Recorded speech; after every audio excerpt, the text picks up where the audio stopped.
It must be early morning for you. It's 5 a.m. almost. Oh, very good morning. Okay. Yes. Yeah, we can see the screen. And do you see it full screen now? Yeah, thanks. Perfect. Okay. Just let me know when I should start, okay? Sure. We'll let you know. Oh, do you?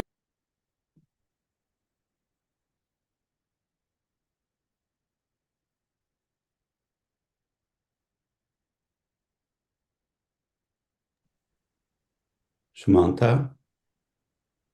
Yeah, Hello? hi. Yes. Do you see me? I think I didn't share my webcam.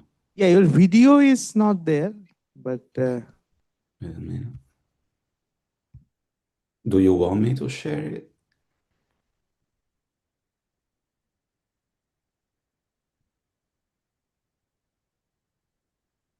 Yeah, now we can see you actually. Oh. Yeah. Now let me see But if maybe you have to share the slides again. Yes, perfect. It is what do you perfect. see now? Do you see both me and the slides? Yes, it is. It is. It is perfect now. Yeah. Okay.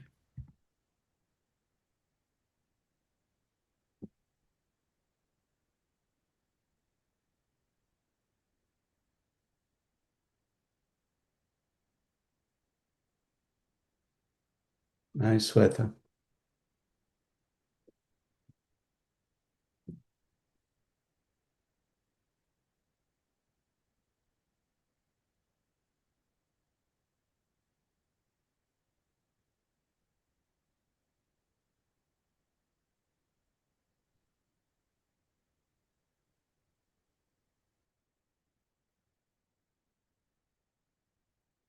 Something happened.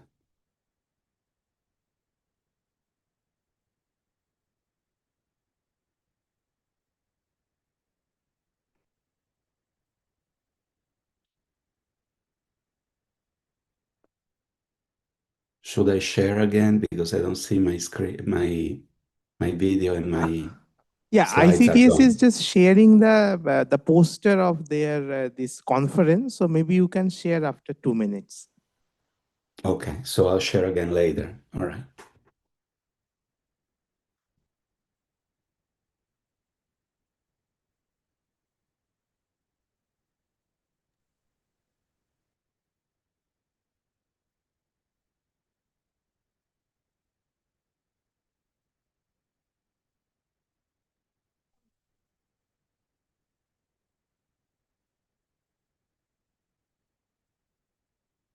Can you share it?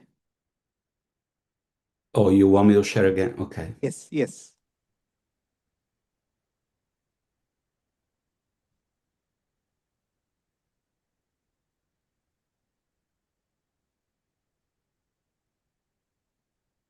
Yeah, thanks.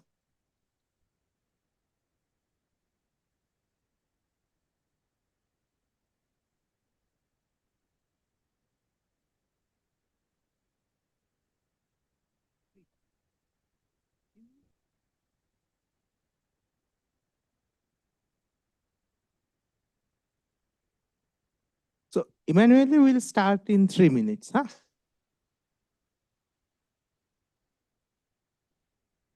Okay.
Okay, so very good afternoon to all of you. So this session will be based on strong gravity tests of GR and compact objects. So the first talk, which is the overview talk of this session, will be given by Emanuele, Professor Emanuele Berti from Johns Hopkins University. And Emanuele will talk about modified theories of gravity and exotic compact objects and overview. So Emanuele, it's to you now. Thank you so much for the invitation, and apologies for not being able to be there in person. I usually like to start these talks by quoting Chandra. Let me see if I can. I was talking with Cliff Will, but then I heard the story from many other sources that when he was a postdoc in Chicago with Chandra, Chandra used to tell him, why do you bother even testing general relativity? We know that the theory is right.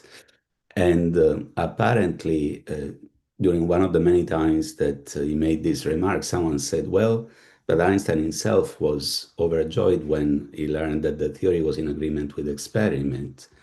And Chandra replied, that's because Einstein didn't understand this theory very well. Now, I had to say that this story is very telling of how much Chandra appreciated the beauty of general relativity, but it's really not the spirit in which we see this problem now for many reasons. We know that general relativity for sure is not the complete theory of gravity, and we have very good motivations to test it. And however, it does reflect in some way my feeling towards many of the modified theories of gravity that we do test. Things, of course, have changed a lot since those days. In the last 100 years, we have come a long way in terms of testing general relativity and gravitational waves. I don't have to tell this audience. This is a plot, probably the most famous plot that you all know of the first gravitational wave signal, GW 150914, as detected in the two LIGO detectors. And it was stunning already when I first saw it, but as you know very well, we have come a long way, and in 10 years, if you look at the time frequency tracks of these two signals, you will see a normalized amplitude of about 8 or so, and just very recently, we heard from the LIGO collaboration about a twin signal, GW 250114, that was detected with a signal-to-noise ratio about 3 times larger. And this has allowed the incredible tests of general relativity, including the first tests of Hawking's area law and of the current nature of the remnant, of the merger remnant through black hole spectroscopy. So we have definitely come a long way since then. And as you all know, and you are discussing these days at your workshop, there's going to be even more tests that are coming up. The LIGO collaboration carries out routinely a whole battery of tests of general relativity. I took this table from GWTC3, but I know that many of you over there have been at work on the analogous paper for the fourth gravitational wave catalog. These tests include all sorts of things that you see here, including residual tests, parameterized tests of gravitational wave generation, spin-induced moments, dispersion relation, polarization content, ring down, and so on. For this talk, I was asked to focus on tests on modified theories of gravity. So I will talk in particular about the 3 tests that you see here, tests that are based on deformation parameters in the spiral, tests that are based on looking for deformations in the ring down. I will not quite talk about the test that you see highlighted here, but I will talk about the implications of that test for modified theories of gravity. And last but not least, I will talk a little bit about exotic compact objects, which are related to the so-called echoes tests that the LIGO collaboration carries out. So, of course, this is only the beginning because, as we all know, besides the network of gravitational wave detectors that we already have, there are plans for adding LIGO India to the network, and later on for upgrading the detectors, there's pulsar timing arrays. Hopefully here in the US, if we manage to get the funding, we're gonna have a sharp. And then after that, we are planning for Cosmic Explorer, Einstein Telescope, and we recently had a workshop here at Johns Hopkins on lunar gravitational wave detectors such as LGWA and LILA. And then there are other plans to expand the gravitational wave frequency band to higher frequencies and lower frequencies through atom interferometry and other ideas. So there are even plans in Europe, and many of you are probably involved in this, to improve, go beyond LISA by building other detectors, maybe in the decihertz or in the microhertz. And here you see a plot by Karanjani of all the possible noise power spectral densities of all these detectors that are planned in the future. So what I want to say is that I will focus mostly on the tests that are possible today with advanced LIGO, what kind of improvements we're going to have with Einstein Telescope, Cosmic Explorer, and LISA. But there's a whole series of tests of gravity that will be made possible, in particular by multi-band observations between the decihertz and the ground, that I will not cover in my talk today. Now, as you all know, going from second generation to next generation detectors, there's going to be hopefully a sensitivity improvement by about a factor of 10. And this means not only that we're going to see a much larger number of signals, hundreds per day, but also critically for tests of general relativity, that many of these signals are going to have very high signal-to-noise ratio. We're talking about hundreds of binary neutron stars or thousands of binary black holes every year with signal-to-noise larger than 100, and therefore larger than that one spectacular event that we have already seen. And this is going to make possible all sorts of tests of general relativity that we can't even dream of right now.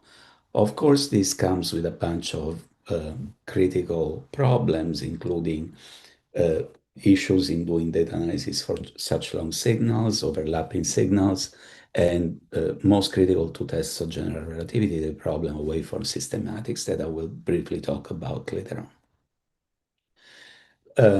Also, I want to remind you that I was asked to talk about tests of general relativity, but the benefits of building next generation detectors go well beyond that, and there's a lot of well-established physics that doesn't require modifications to general relativity that we're going to be testing with single events.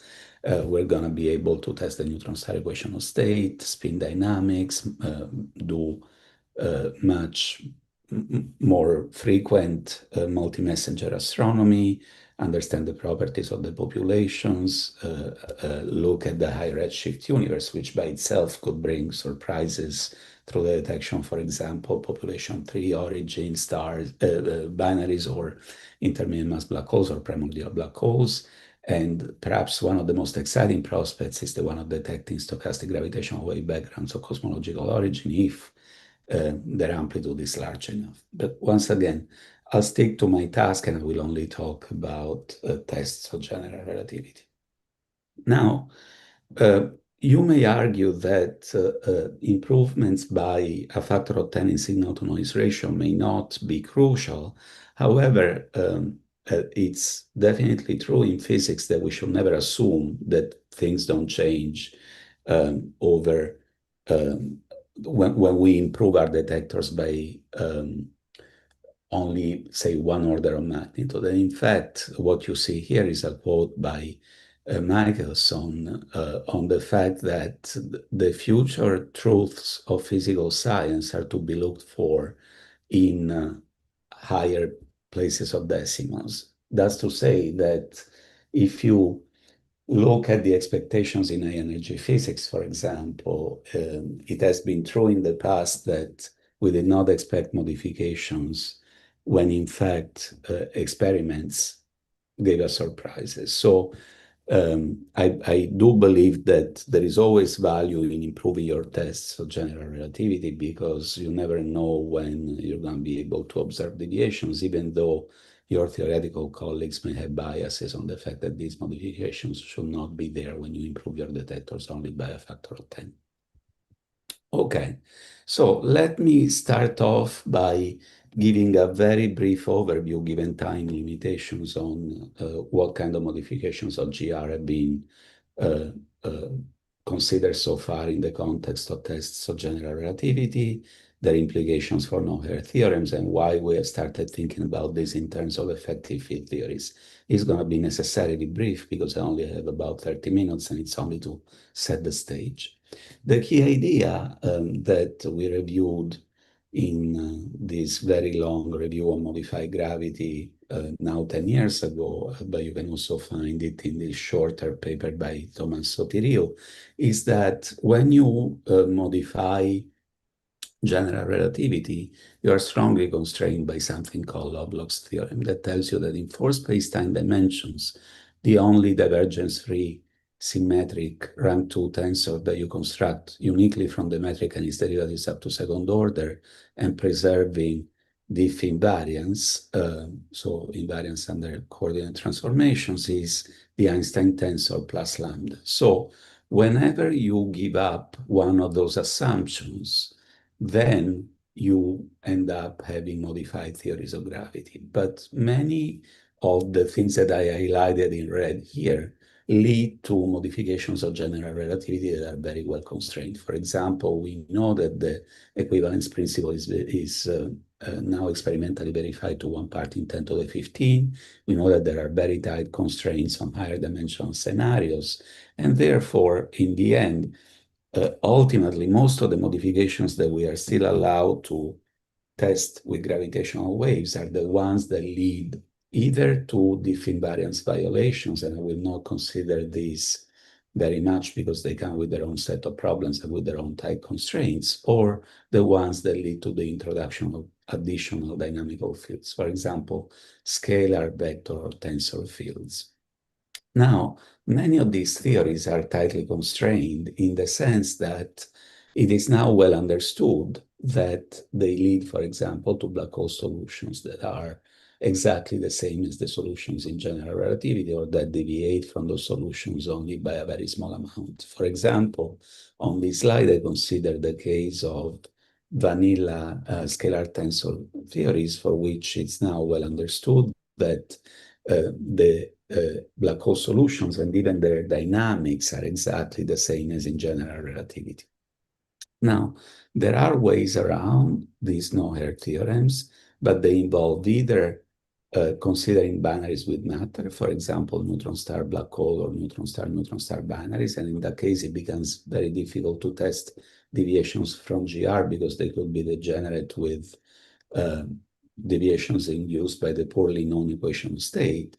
Or you can consider cosmological boundary conditions, but in that case, you will get deviations from general relativity that are suppressed by the Hubble scale and therefore would not be visible in, say, individual signals from binaries. So one of the things that has been considered in the last few years is a way out of these no-hair theorems that considers the possibility that curvature itself may be sourcing the scalar field. And this has led to the consideration of theories like dynamical Chern-Simons or Einstein scalar Gauss-Bonnet. The idea is that these theories are also interesting to explore because they emerge naturally by taking the Einstein-Hilbert action and considering an expansion of the action in terms of a sum of curvature invariants with some parameter L that describes the scale at which these corrections come in. So if you perform this expansion, the first non-trivial terms that you obtain come in at quadratic order in the curvature, and in an effective field theory spirit, they contain a non-parity violating term, that is the Einstein scalar Gauss-Bonnet term, and parity violating terms that are the dynamical Chern-Simons contribution. But then you can consider also going to higher orders, and then you would get what is called Einsteinian cubic gravity and corrections at quartic order, and so on and so forth. Many of these theories have now been considered in the context of tests of general relativity, even though, as I was hinting earlier, there's a prejudice in the high energy community that these corrections should appear with very small length scale that would make them unobservable.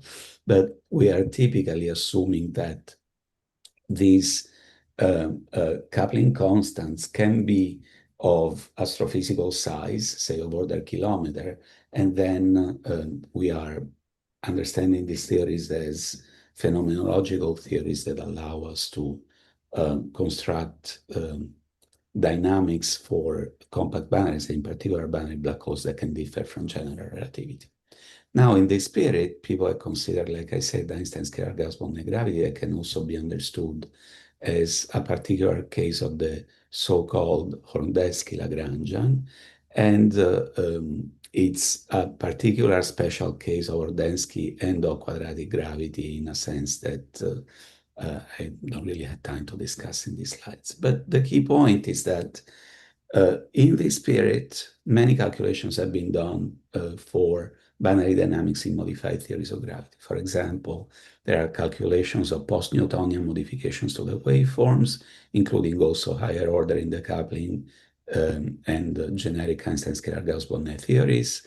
People have been considering the idea of dynamical scalarization in these theories, that is the possibility that you can construct black hole solutions that are significantly different from those in GR through this coupling with the curvature. And more recently, there have been several attempts at numerical simulations, both in the weak coupling limit and considering the full equations in the modified theory of gravity. There are still issues with the well-posedness of these theories, but the bottom line is that we finally have access at least to a limited catalog of full simulations in modified theories of gravity that have also been used to calibrate things like effective one-body models and so on and so forth. Now, I will briefly discuss what has been done in the context of deviations from general relativity in both the in-spiral and the ring down.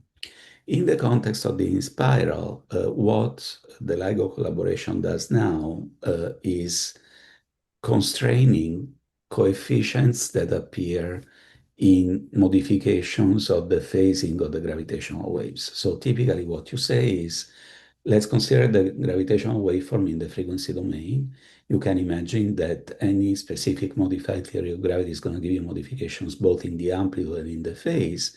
And then what you want to constrain are these coefficients beta that would change the phasing at some leading post-Newtonian order that depends on the particular modified theory of gravity that you are considering. These tests now come into different flavors. There's the parametrized post-Einsteinian framework that was developed by Nico Younes and, for example, is discussed by Younes and Pretorius in this paper, or we considered it in this paper jointly with Nico and Scott Perkins some years ago. And then there is the so-called flexible theory-independent formalism that was developed by Mehta, Alessandra Bonanno, and others in this paper here, but the two are essentially based on the same idea. So what we did in that paper with Scott Perkins was we tried to project, to estimate projections of how much better we're going to be able to do if we consider different future-oriented scenarios for networks of detectors that go beyond what we have right now. And in particular, we considered at the time 3 possibilities. One scenario is one in which the funding agencies are going to be generous both in Europe and in the US, and we're going to have both a cosmic explorer and an Einstein telescope besides LISA. The second scenario is one in which we only have a cosmic explorer detector, and the third is one in which we don't have any third-generation detector.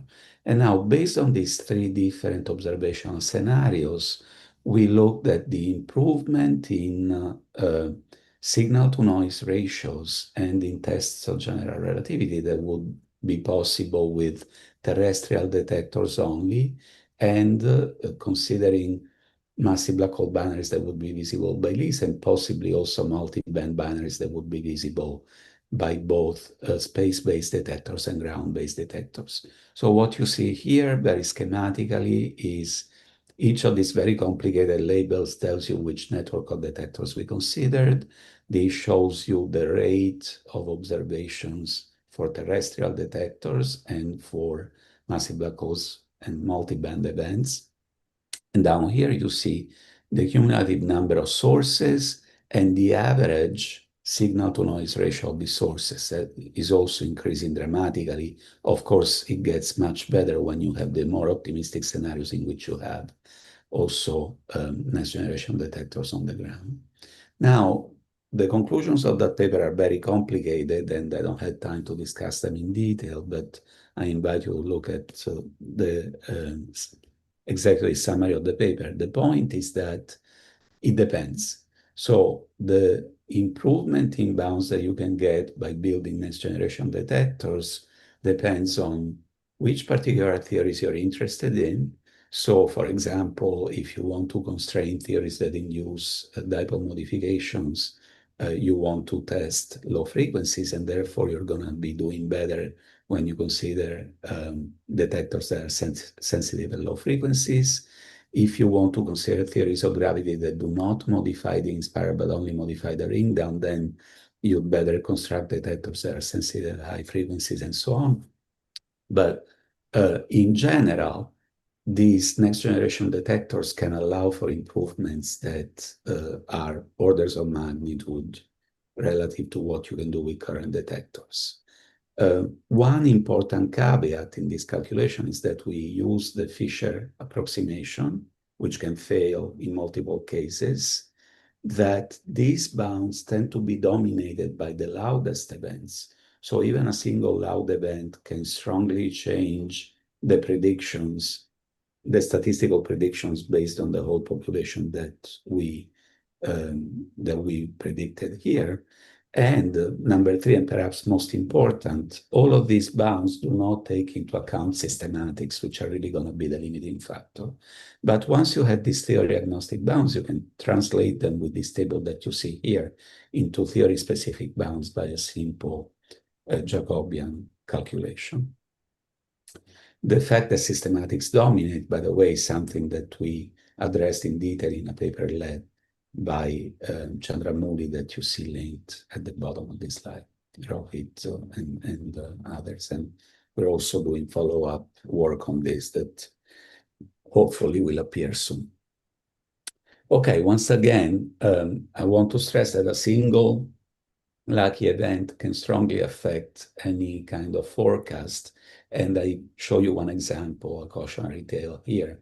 This is a paper by Sanger and others that shows that just because we observed one event in which there was a very light black hole, this 200115, the bounds on Gauss-Bonnet-like theories that we have already obtained with LIGO are sometimes better than some of the forecasts that we had in the paper with Scott, just because we have happened to see an event with very low mass that induces very strong curvature-induced modifications if you assume a theory of the Einstein scalar Gauss-Bonnet type. Okay, now I will spend a little bit of the time that I have left to discuss modified gravity deviations in the ring down. Let me start by telling you that there's a lot that I could say, but I don't have the time. Here, I'm pointing you to this very lengthy review that was, for which we recently received the referee report from classical and quantum gravity. There is a whole long chapter here on modified gravity contributions to the ring down. And you guys know that this field has a long history that goes back to Vishu.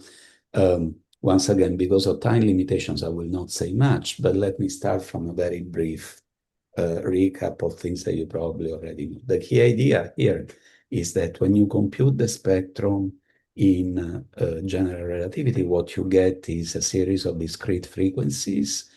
If you can measure even one mode, that mode, we know that it's going to be the L equal M equal 2 mode.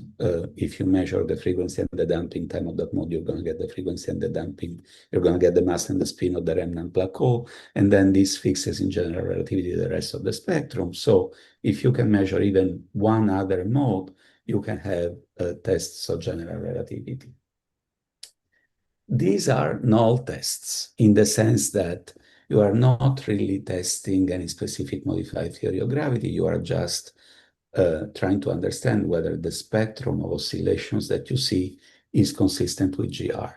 And we have now carried out one first test of null test of GR in this way through GW250114.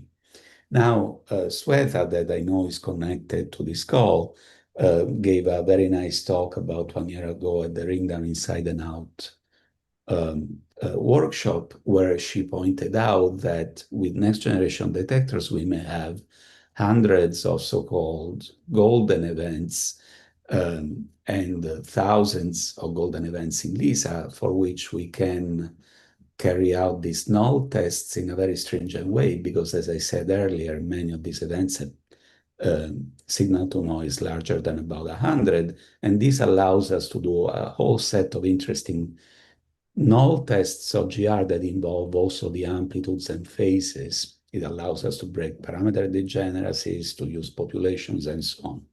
All of these tests are null tests. Now, the idea that I was describing before of modified theories of gravity comes in because now we understand that many of these modified theories that I was discussing before, in particular Einstein's scalar Gauss-Bonnet, DCS, and theories that involve higher powers of the curvature, they also induce modifications in the ring down.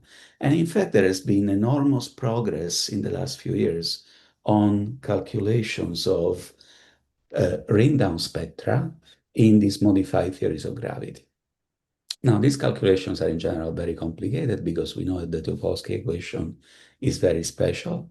That's because of the Petrov type D of the space-time and because of hidden symmetries in GR that are not present in modified theories of gravity anymore. However, several groups have now been able to compute modifications to the ring down spectrum, either using a formalism that is based on pure metric perturbations and pushing these formalisms to higher orders in a spin expansion. You see some of the people who have been working on this particular approach listed in purple here. A second approach that has been particularly successful is one in which you use the idea that modifications of GR are going to be perturbative in the coupling, and then you expand the field equations at small order in rotation, but this small spin expansion can be pushed to ridiculously high orders in the spin. So Kano and friends have been able to push the spin expansion up to order 18 in some cases. And the third approach has been to consider once again, in principle, arbitrary couplings, as done by Blaskey, Salcedo, and others, and in principle, but not in practice, arbitrary rotation, and just use spectral methods. This is an approach that has been used by Adrian Chang, Nico Younes, Pratik Wagel, and others, and also by the group of Jutta Kunz, Kleihaus, and others.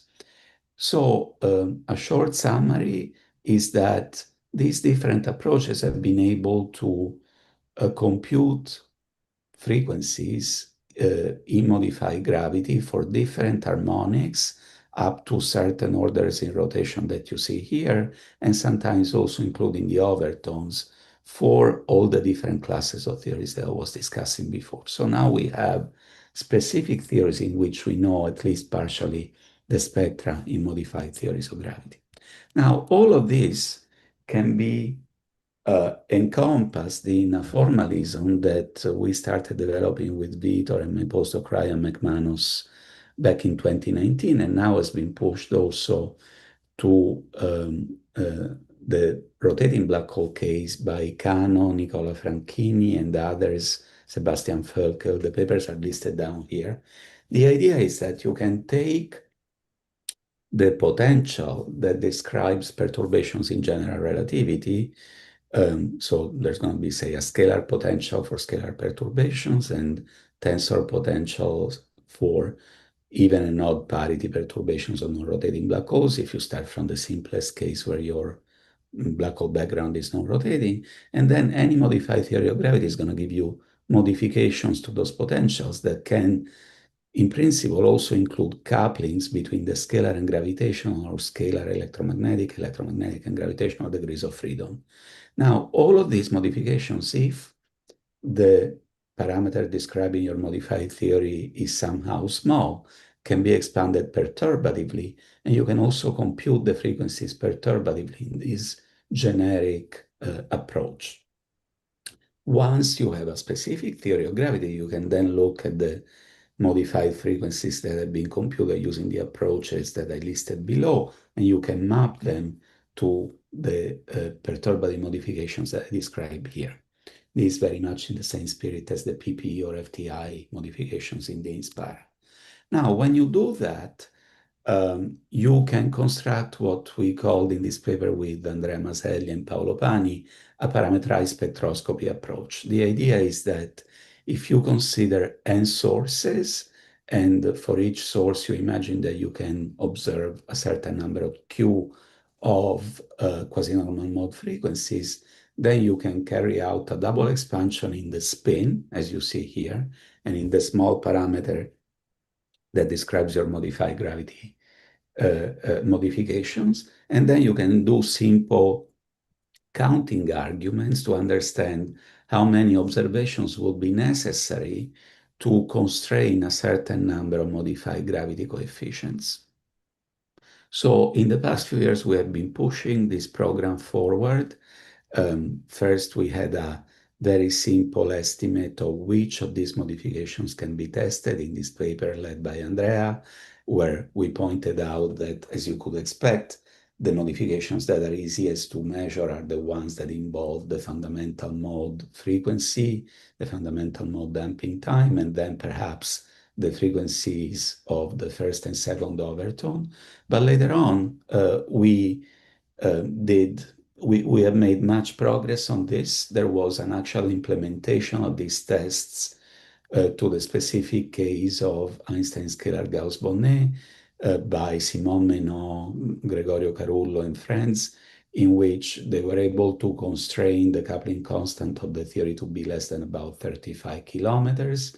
This paper was also advertised in Quanta magazine recently, if you missed the article. And more in general, there's a beautiful illustration that comes with that paper that I was looking at yesterday, using do black holes have a cookie cutter form or subtle distinctions that can reveal one's own unique history and makeup. And more in general, we tried with Andrea to push this idea, and in the same spirit as the Perkins paper that I described before, we try to understand how much better we will be able to do in the future. And unfortunately, I've become a little pessimistic about this, and the reason is very simple. I try to explain it with one key plot from the paper that we wrote with Andrea. The idea is that, as I tried to explain earlier, the strongest modification will come for theories in which curvature corrections matter. Now, if you want these curvature corrections to be large, you need the mass of your black hole to be relatively small, because curvature corrections scale like m over r cubed, but r for a black hole is of order m, and so the curvature corrections go like 1 over m squared. So the black holes that are going to give you the largest corrections in an EFT context are going to be low mass. And unfortunately, low mass black holes do not have a very large signal to noise ratio. So even if you build better detectors, there's always going to be a tension between having large signal to noise ratios and having large modifications to your GR theory induced by the EFT corrections. So even in the best case scenario, you end up in a situation like the one that you see illustrated in this plot, where we were able to push the spin expansion to very high order, thanks to the results by Kano and others. However, even when we inject a modification of GR that is as large as allowed by the validity of the EFT, what we observe is that the posterior on the modified theory parameter is picked at the value that we inject, which is extremal in this case, but is still compatible with general relativity in the sense that the posterior is still compatible with zero. So at least for these modifications of GR, it's always possible that there's going to be others that we haven't thought about. Even building better detectors on the ground is not going to help very much if you want to do ring-down only tests. It's possible that things are going to be better than what we imagined in this paper, but for sure LISA is not going to help because it's going to observe black holes of much higher mass for which these EFT corrections are going to be even smaller. There is one loophole in this argument that I have been very interested in lately, and in fact, yes, am I over time? Yeah, 5 minutes. Yeah, I'm almost done. So the loophole that I want to talk about is the possibility that there could be resonant excitation induced by modified gravity effects.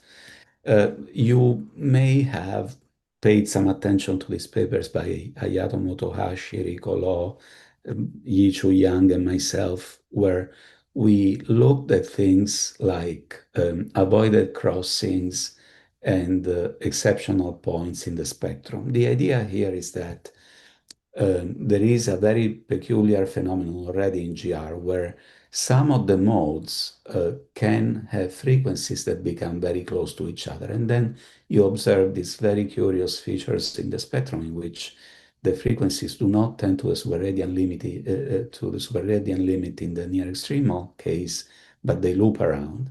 And what Hayato understood, which I found very interesting, is that when these avoided crossings happen, you have a resonant excitation in the amplitude of the modes. Now, when I saw that paper, I realized that it's very well possible that you may have similar phenomena in modified theories of gravity. And in fact, Hayato and friends later pointed out that you may have resonances between perturbations of different spin. In a very simple example, Einstein-Maxwell axion, even in the absence of rotation.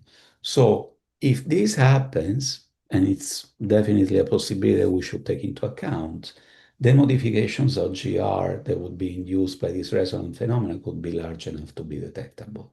This is an interesting idea. It's maybe a little far out, but it's something that we are actively considering. As a caveat, I always like to show this. You have to be very careful because whenever you want to test modified theories of gravity, you need high signal-to-noise ratios, and this means that you need a very good understanding of your systematics within general relativity. In fact, there are already cases, and once again, I have a cautionary tale here, in which we have already observed apparent violations of general relativity that, however, are probably due to data quality issues or waveform systematics. And I see Anurada in the audience. We wrote a whole lengthy review of all the possible reasons why you may end up thinking that you have detected modifications of GR when in fact you were only missing important details of astrophysics, waveform systematics, or noise artifacts. So I just want to close by saying I think there is very good there are very good prospects of testing the nonlinearities of general relativity, but these are null tests. That's why I didn't talk about them. We wrote a Physics Today article recently about this, and it's a field in which many of us are working. There are good prospects of doing so with next generation detectors on the ground, as we showed in this paper led by my student Sophia Yi, and even better prospects of doing this with LISA, but I'm out of time, so I will not go into the details of this. And I was also asked to talk about exotic compact objects, but I ran out of time. Let me say only a couple of things about this. One is that tests that are based on looking at possible deviations in the so-called light ring dynamics, for example, with Event Horizon Telescope, are intimately linked for theoretical reasons to the ring-down tests that I was discussing before. And also a second feature of these exotic compact objects is that typically they come with the presence of a second light ring that in principle can cause nonlinear instabilities. Whether these nonlinear instabilities are present or not is a matter of debate. There was a paper by Pedro Cunha and others arguing that these nonlinear instabilities can happen on very short time scales. There are recent papers by Evstafiev and others that say that no, these objects are actually nonlinearly unstable over much longer time scales. This is a very interesting debate. I ran out of time. I don't have time to go into it, so I will leave you with a take-home message slide, and I'll take a question or two if I have any time left. And I'm sorry that I tried to cram too much information in this talk, but it was an overview talk after all. So let me know if you have any questions. Thanks. Yeah, thanks, Emanuele. I see Shantanu, hands up. Yeah, but let us take one question from the audience, a short question. I think we can take only one now. Hi, Emanuele. I have one question. So this is about this light ring instability. I remember all these papers that you showed. So they are about non-rotating spacetime. Do you know any paper which talks about light ring instability in rotating spacetime as well? Yeah, actually, if you look at Gaussian and this light ring paper, both are present.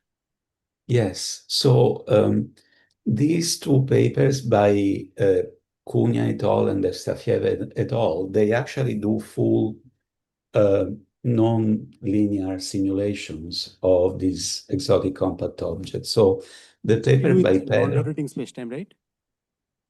No, these were rotating because they consider, so what they do is they take a model in which you can construct boson stars that are subject to both the superradiant instability and the nonlinear instability.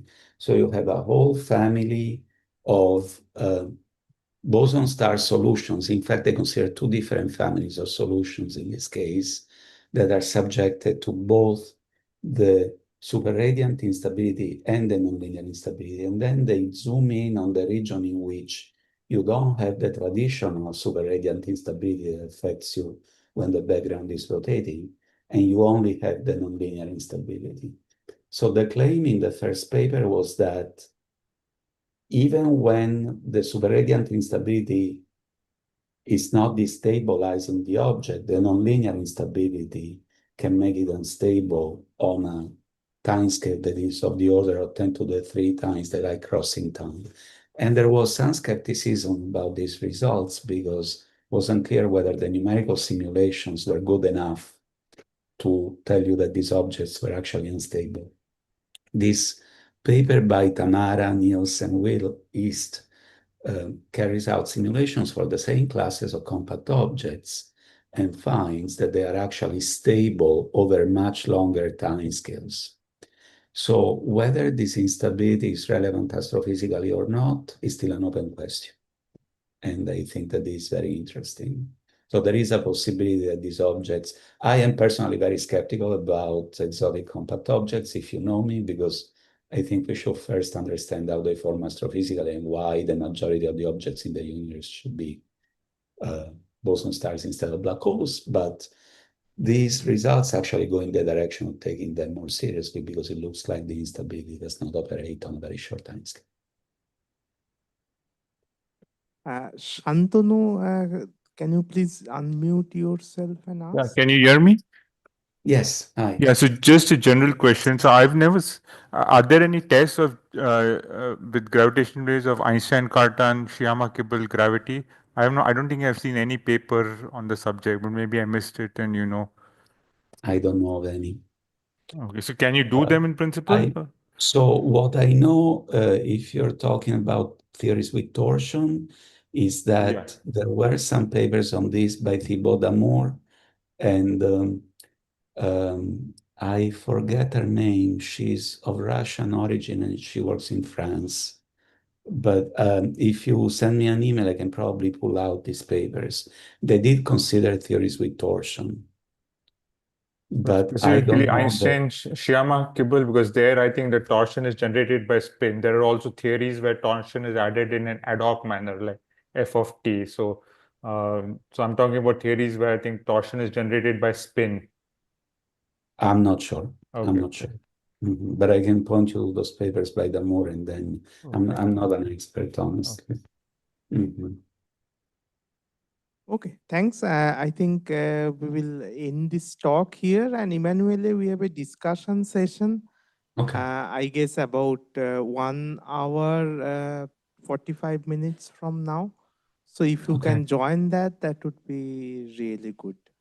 I mean, if there are other questions, probably we can have some more discussion. Okay. Thank you. Okay. Thank you very much. Thanks. Bye.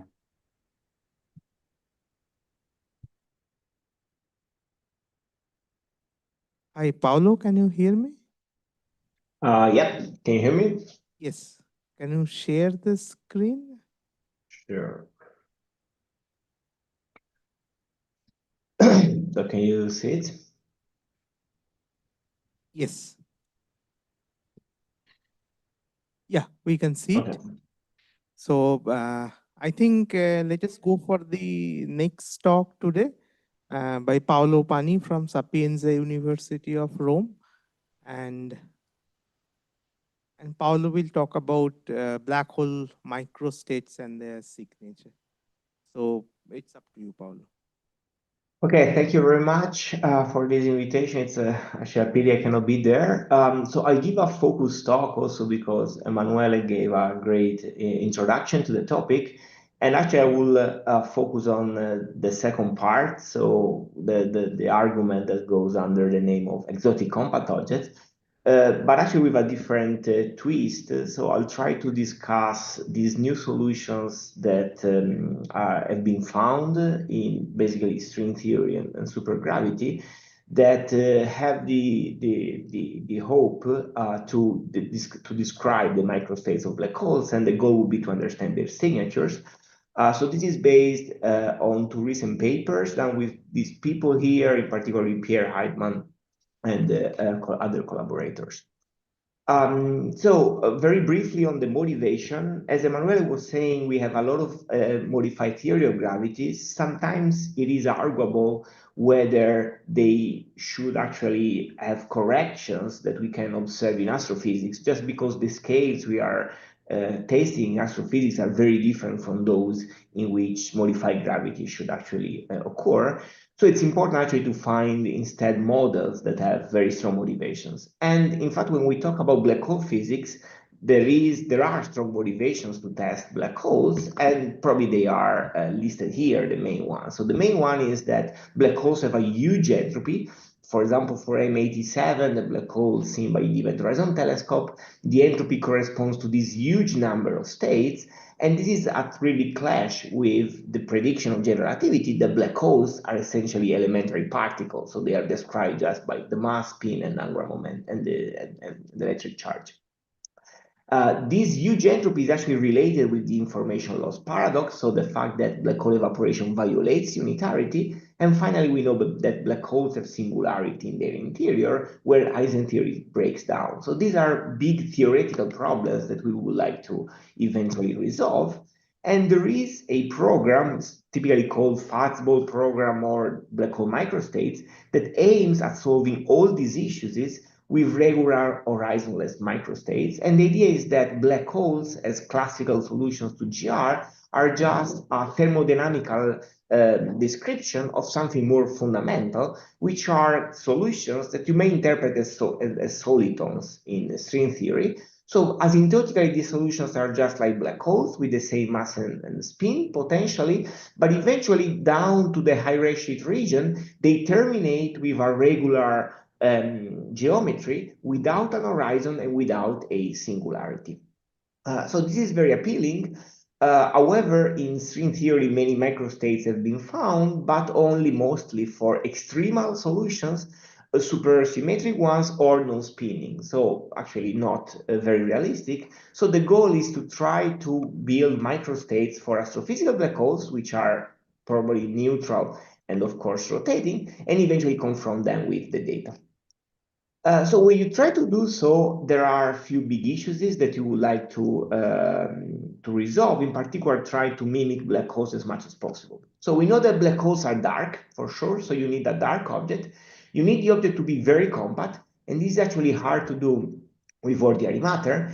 And probably most importantly, for a black hole, the mass is a free parameter of the solution, and this is related with what Emanuele was saying. For a boson star, it's impossible to describe all black hole in the universe just because the boson star has a mass scale that is fixed by the parameter of the theory. So you need solutions in which the mass is free, and also the size of the object grows with the gravitational interaction, which is also very counterintuitive because in any theory we know of, the stronger the gravitational interaction, the smaller is the object actually for a fixed mass. And of course, you want them to be stable at least over astrophysical timescales and also mimic all peculiar properties of black holes in terms of multiple moments, tidal deformability, quasi-normal modes, ring down, as Emanuele said, etc. So matching all these requirements is nearly impossible within GR and ordinary matter, while it is possible in the fastball approach. And the main ingredient is that, well, you have a well-defined theory, a top-down theory, that is intrinsically higher dimensional. It comes with very peculiar topologies of string theory, and these properties are crucial actually to have all these requirements to mimic a black hole. And also it comes with the fact that when you actually look at this theory in 4 dimensions, it has very unusual pathological properties that can evade, for example, the no-hair theorem that we are familiar with. So it's a very promising approach, and the goal is, well, find solutions to this theory and test it with observations. And well, I will be very brief here with the fact that, as Emanuele already was saying, that there are interesting effects to look both in the spiral, in the ring down, in the merger that we would like to use to test these ideas. So I will skip all details about these, how these solutions were obtained. Let me just mention that they are solutions to this theory here. These are very well motivated theory. It's 5-dimensional minimal supergravity. And the idea is that we will look at this theory in 5 dimensions, but there will be an extra compact dimension. So we will eventually compactify it because we know that we live in 4 dimensions. So the extra dimension will be very small. This theory admits an analytical solution that is regular and smooth, so no horizon, no singularity, is written here in terms of 2 parameters, the mass and the charge. You can set the charge to 0, as I will mention later. And the important point is that when you compactify this in 4 dimensions, it takes this form here, and the solution appears to be singular. So there is a curvature singularity in 4 dimensions, which nevertheless is harmless because the 5-dimensional embedding is completely regular. So this also tells you that you have to be very careful with singularities in 4D if you have a well-defined theory in higher dimensions. So an interesting property of this solution, well, is first that it has the same mass and charge of the corresponding black hole. So it really describes a microstate of this solution of this black hole without any horizon or singularity. And there are no tunable parameters. So there is no small parameter that you can at most hope to have an upper bound for. Here is really a model that can be falsifiable in the sense that it will make concrete predictions. And well, if you go there, measure the properties, and eventually they do not match with the prediction of the theory, you can rule out the model completely. The mass of this solution is a free parameter, precisely as I was mentioning before, and the neutral solution is particularly simple. This is the microstate of a Schwarzschild black hole. It has the very same redshift factor, and it comes with an extra field coupled to gravity. So notice that these coordinates are actually the non-spherical ones, so the effective size is given by this combination here, and is proportional to the size of the extra dimension. It can be parametrically larger, but is dictated by this number here. The solution is spherically symmetric, so the geodesic motion and perturbations are separable. And let me just mention that it has a light ring, just like black holes. Here you see the comparison between the soliton and the black hole. Here it's called black string because it's in 5 dimensions. You see that both the light ring, the shadow sides, the Lyapunov exponents of these geodesics, the angular velocity, they are all qualitatively similar to black holes, but yet there are differences at the level of 10%. And again, there is no tunable parameter. So this is the prediction. You cannot actually make it closer to the black hole. And this is why actually you see when you compute geodesic motion, for example, the shadows of how these objects look like in the sky, if you compare, for example, here, how an accretion disk look like in a black hole case and in the corresponding microstates, you see that they are very, very similar, except for small deviations that, well, you need a lot of resolution in order to distinguish. So this is just to mention, you can also test these objects with electromagnetic probes, but I will now focus on the gravitational wave signature. So the very first thing you want to know is to study the ring down, as Emanuele also was discussing. And let's start with scalar perturbations, the simplest one. These perturbations can be decomposed and separate in an angular part in a radial equation, which is different for the soliton and for the black hole. And the angular perturbation is particularly interesting because it corresponds to spin-weighted spherical harmonics with half-integer spin, which comes with a particular angular eigenvalue quantization.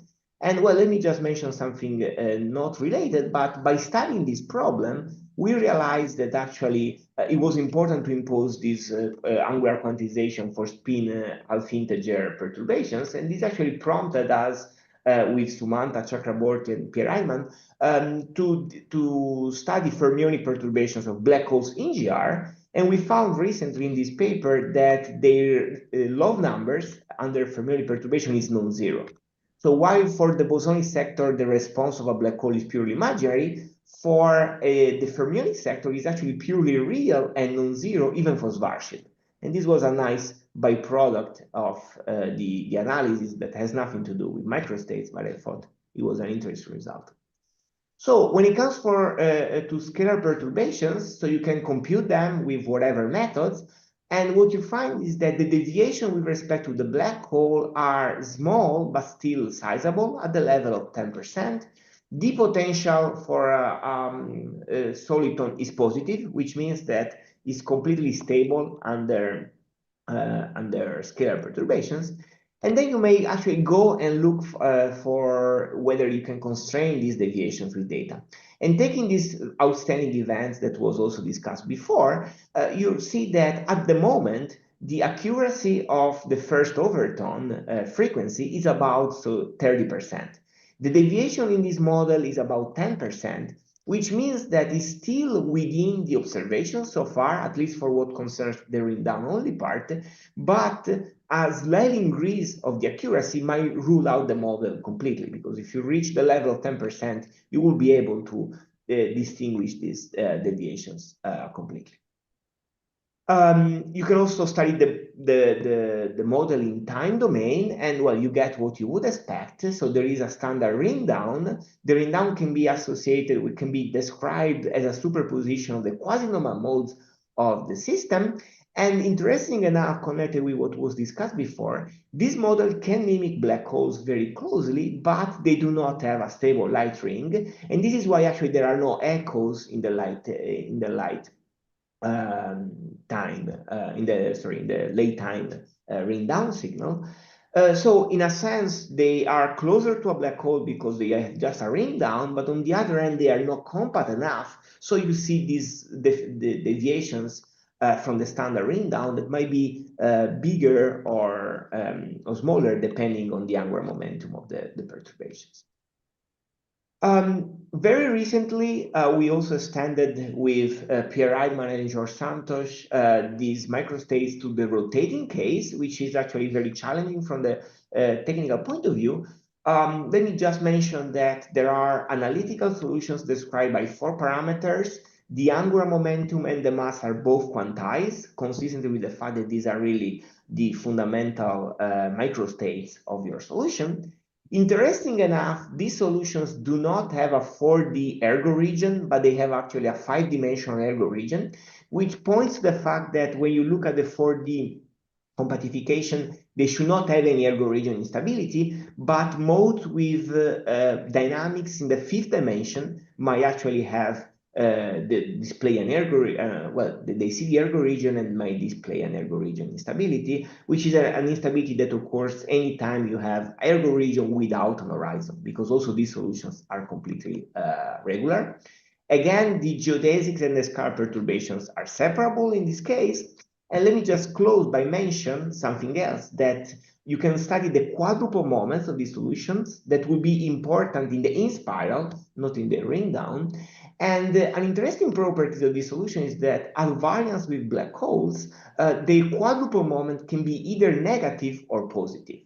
So a negative quadruple moment means that the object is oblate, as you would expect, so it develops a pancake-like shape when rotating. A positive quadruple moment means that is circular-like, and this is very hard to obtain with ordinary matter, just because ordinary matter, when you spin it, it tends to acquire an oblate shape like precisely a Kerr black hole. Well, it's interesting enough that data so far do not exclude one possibility or the other, just because the error bars on the quadruple moment are so large that they are still consistent with Kerr, but actually they sort of tend to prevent positive quadruple moments rather than negative. And again, it's very exotic having these positive quadruple moments, but it will be very important in the future. So we are looking forward future tests to check whether these differences remains, or the value predicted by Kerr black holes is actually more compatible with the data. So I think it would be interesting to test this in the future with more accurate data. So I will conclude just by saying there are these new solutions. They are analytical. Many things can be done with that. There is a sort of short blanket problem in the sense that there is no tunable parameter. So there are deviations from black holes. They are sizable and measurable, which is actually very good from my perspective, because it means that the model can be ruled out. It's not only that you will put upper bounds and is a handless job. So we are looking ahead for more follow-up work on this, in particular studying gravitational perturbations, their stability, studying more in details quadruple moments, the law of numbers, develop waveforms for the spiral and ring down of these solutions, possibly also doing simulations for the merger. And I think that the holy grail of all of this would be finding neutral and rotating solitons that would describe the microstates of a Kerr black hole, and that really would be the final comparison between this model and black holes. So I will stop here, and I'm happy to take questions. Thanks, Paolo, for this nice talk. So we have time for a couple of questions.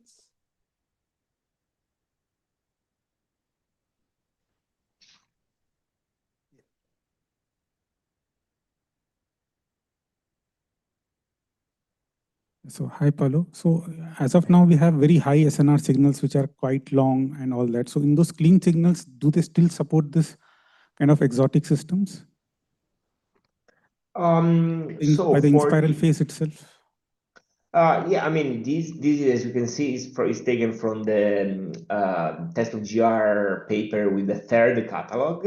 And the problem is that measuring accurately higher post-Newtonian corrections is very hard. Also, Emanuele showed a plot, the violin plot with the deviations, parameterized deviations for the post-Newtonian parameters. The 2pm deviation, which is the one important for the quadruple moment, is pretty large, as you can see here. So this parameter is essentially the deviations from the Kerr moment.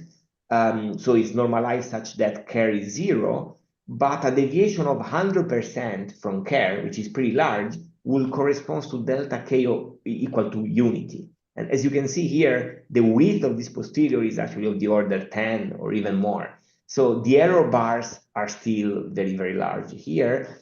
I'm sure that with the new data that well, also people in the audience are analyzing, these error bars will shrink, so it will be more and more difficult to accommodate deviations. But I would say that at least in the spiral at this moment, there is still room for even large deviations. Thanks. Any other? Hi, Paolo. For this exotic model, do you know any? For any of these stars, do you know any dynamical formation channels, or these are just completely phenomenological model?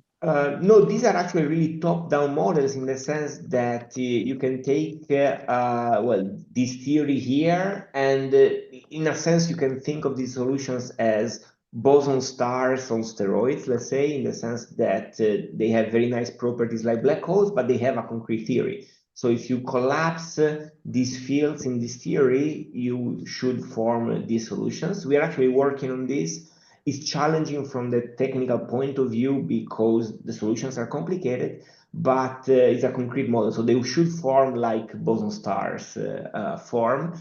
A different challenge would be if you take two of these solutions, when they, for example, merge, would they always form a black hole or they would form another of these solutions? I think that both possibilities will be possible, at least within classical theory, and it would be important to understand the parameter space in both cases.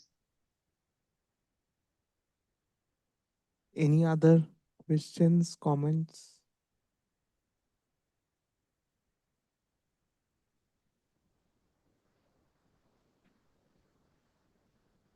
So what is the interpretation of this Q? So in this particular solution, Q is the electric and magnetic charge, because these solutions have several charges. And in order to write it in one line, I choose the simplest solution in which all the electric and magnetic charges are the same and they are equal to Q. So this is really the charge of these fields. So in 4D, you have, you see, you have a gauge field and also some scalar fields. So from the 4D perspective, this theory is a very particular version of Einstein theory coupled with gauge field and scalar fields. So a sort of Einstein scalar Maxwell theory. So Q is basically the charge of the Maxwell field. You can set it to 0, so have a neutral solution, or you can keep it. Clearly, if you keep it, it will have other consequences. So there might be electromagnetic radiation, for example, in the spiral. So you might actually, want to neglect it from astrophysical purposes, but the solution is general. So this is a sort of generalization of Rayleigh-Nostrom black hole, if you wish.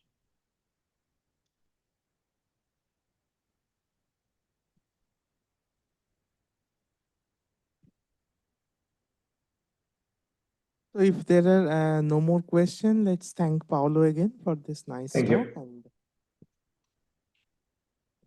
And Paolo will have our discussion session maybe 1 hour, 30 minutes from now, if it is possible, for you to join. Yeah, I'll try it. I don't know how long it is because I'm now running to lectures. I will be done essentially in like about 1 hour and 45 minutes, and I will connect immediately after. So if the discussion is still going, I'll be happy to join. Yeah, okay, sure. Thanks. Thanks. Thank you. Bye-bye.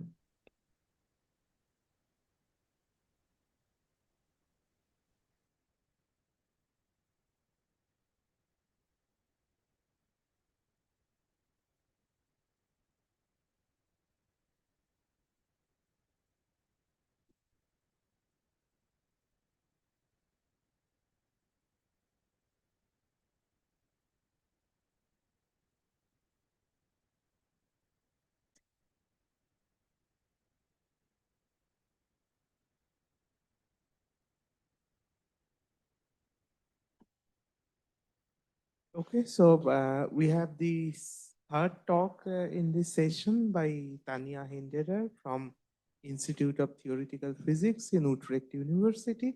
And Tanya will talk about probing gravity with gravitational waves from inspirals. Thank you very much. Yeah, so the plan is to follow up a bit on the excellent overview that Emanuele Berti gave in the beginning. But here going into kind of two examples in a bit more depth of how when we break some assumptions of GR, new phenomena can arise in gravitational waves and what we can learn from them. And in particular, I want to consider two types of classes of theories. One is this Einstein scalar Gauss-Bonnet theory that Emanuele described in detail. And also, of course, we also want to know not only how does gravity behave for vacuum solutions like black holes. Let's say for the moment, we don't consider the the exotic object, but we also want to know how does it actually couple with matter and test that in detail. So we need neutron stars. So I will say also something about this in a bit. Yeah, and so just to come back to the point, as Emanuele already described, of course, kind of the most agnostic thing you can do, since there's a plethora of possible gravity theories. We know GR works well on scales that have been tested so far, I mean, at least to some precision. So the easiest thing to do is to do some consistency tests or introduce some small deviations and constrain the deviations from GR. But then what is also needed is then some theoretical underpinning to connect that actually, what do these deviation parameters, for instance, mean for the underlying theory of gravity? So we actually also need some examples of waveforms in modified gravity theories. And even if we find that GR is maybe consistent, we want to understand, yeah, what about gravity at a fundamental level are we learning? Not just that Einstein was right up to the scales we have tested, but what are we learning? As Emanuele mentioned, GR makes a lot of assumptions as stated in Lovelock's theorem. So if we break one of these assumptions, what feature would we see in gravitational waves and so on? We want to kind of really dig down, what are we learning at a fundamental level? Also, you see in many examples, as also Emanuele discussed, that it's quite, in many classes of theories, there are new degrees of freedom like scalar fields that get added. But scalar fields are also invoked, for instance, to explain dark matter, to explain inflation and so on. So certainly we also want to be able to distinguish, well, is the scalar field now just an extra matter content in the universe, or is it involved in mediating gravitational interactions? Or if we want to put constraints on these scalar fields, do they differ and so on? What degeneracies are there between sectors of physics? So in any case, the point is we do want some examples of waveforms in theories of gravity that break some of the assumptions of GR.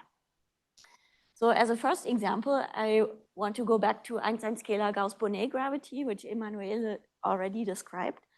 So in that sense, there's a higher curvature correction to general relativity, so that general relativity emerges as kind of a low curvature limit of a more fundamental theory.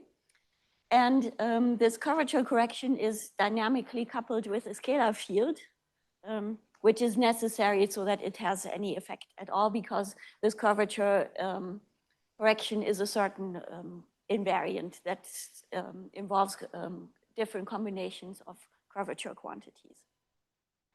And the main thing to note in this case is that in that case, black holes can acquire scalar hair. So that means there can be a scalar condensate forming around black holes that extends through the horizon and can be relatively stable there. So what are now the consequences when we have these scalarized black holes in the binary system? Well, there are many effects of scalar fields that are quite universal in some sense that can be described for any scalarized object. For one, now there are not only gravitational waves, but also scalar waves. And we don't measure scalar waves directly, but they take away extra energy from the system. And the key point to note is that scalar waves can already, at least in this case, start at dipolar order, whereas gravitational waves start only with quadrupolar and higher. And yeah, all of these kinds of leading order scalar effects can be described in terms of the scalar charges of the object. And here the charge is in quotation marks because it's not an independent parameter, it's fixed. Once you fix the theory you're considering, you compute what is the scalar charge. It's defined as the fall off of the 1/r piece of the scalar field at large distances. Okay, so this is already quite well established, but now we also still have to know what are the effects of the higher curvature corrections, not just these extra scalar fields. And we should take into account that the scalar clouds also interact with each other.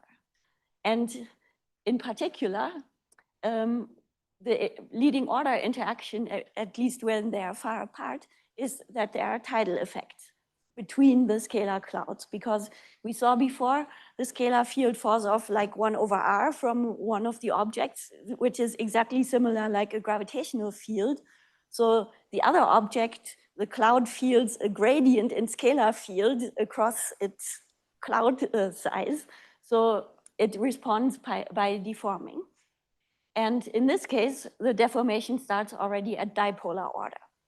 So we then have an induced scalar dipole moment, which I denote by QIS here for a scalar. And that's proportional to the scalar tidal field, which is just the gradient in the scalar field sourced by the companion, by some extra tidal deformability, love number, whatever you want to call it, polarizability. All of these are used interchangeably for this response coefficient. And then you can calculate this coefficient again in terms of parameters of the theory. Interestingly, so this now depends on second derivatives of the coupling function. So depending on what coupling function you choose, this might not be present if it has a vanishing second derivative. But in other cases, this effect might be there. And the interesting thing is that, when you compute what is the effect in gravitational waves of these tidal interactions, they scale in the same way with frequency as these explicit Gauss-Bonnet higher curvature corrections. So you should take into account both of these phenomena in the waveform models. What is also interesting is that, well, okay, first of all, we should check that these analytical results are reasonable by comparing, for instance, with numerical relativity simulations. These are done by Helvi Vitek already some time ago, where she took a binary black hole merger spacetime from DR as the source of a scalar field in Gauss-Bonnet gravity and computed the scalar field. So we did the same thing on the analytical side and can see now these higher curvature corrections, higher post-Newtonian scalar field results. Do they bring us a bit closer to numerical relativity? Well, it's not yet very good, but at least a step in the right direction. Okay, and what is more also interesting is that, well, I mentioned scalar radiation starts at dipolar level. So kind of that is important at low frequencies. When the binary is far apart, it's more important than gravitational waves. So, but on the other hand, when the system is close together, gravitational waves are dominating the energy losses. And so we have kind of the early in spiral scalar dominated, the late in spiral gravitational wave dominated. And interestingly, if we look at the phase evolution versus frequency, how it depends on parameters in these two regimes, it's very different. And also one can dissect it furthermore in terms of are the tidal effects larger or the higher curvature and so on. Let me not get into this, but just to say, for instance, here is the mass ratio dependence is different in the early in spiral versus the late in spiral.